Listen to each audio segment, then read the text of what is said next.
You want to save money for the future, but there's never any left at the end of the week.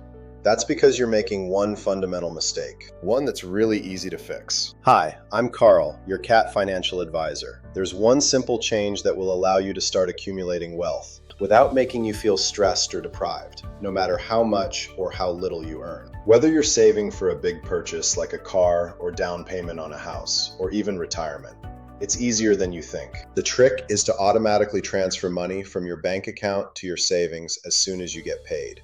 We'll look at how much you should save in a minute, but for now, the key is to automate it and to do it before you have a chance to spend the money. After a couple of months, you'll forget all about it and it will just keep growing quietly in the background. Simple, right?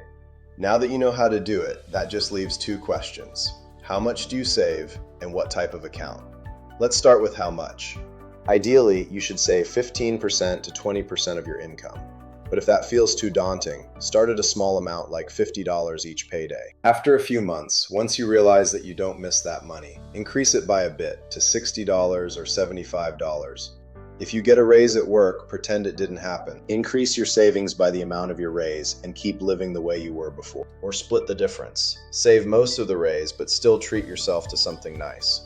Do the same if you get a bonus or tax refund. And let's be clear, where you save it can be as important as how much you save. Bank accounts earn virtually nothing, often less than 1%. Even so-called high-yield savings accounts barely keep up with inflation. You really need to be investing in a mutual fund or index fund that is earning 8 to 10%. Here's an example. If you save $500 per month in a 3% savings account, you will have less than $300,000 in 30 years. But if you have it in an index fund averaging 10%, it will grow to over $1 million. Now, I'm not an investment advisor, so you should speak to someone who can help you choose the right fund for you. But a simple index fund that tracks the stock market as a whole can easily earn 8 to 10%.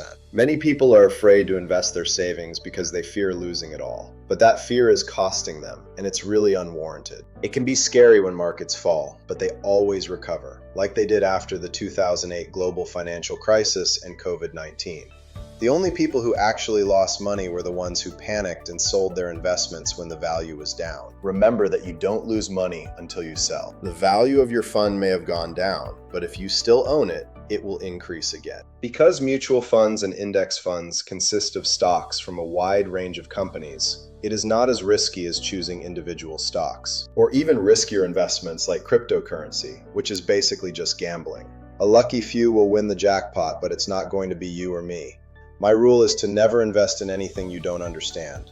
And most people who invest in crypto do not understand it. One last thing. While it's never too late to start investing, it is much easier if you start early. We showed how $500 per month can grow to $1 million in 30 years. But if you have 40 years to save, you can reach the same goal with only $200 per month. And even though you are investing for 10 extra years, your total contributions are half as much. Consider it a 50% early bird sale. And finally, just for fun, let's see what happens when you save $500 per month for 40 years. Turns out that same amount can grow to over $3 million. That's the power of time. So start saving now and keep it simple. Automatically transfer money to your index fund on every payday, and don't panic sell when the market goes down. That's the perfect finance way. Leave your comments below and please subscribe for more personal finance tips. Stay positive.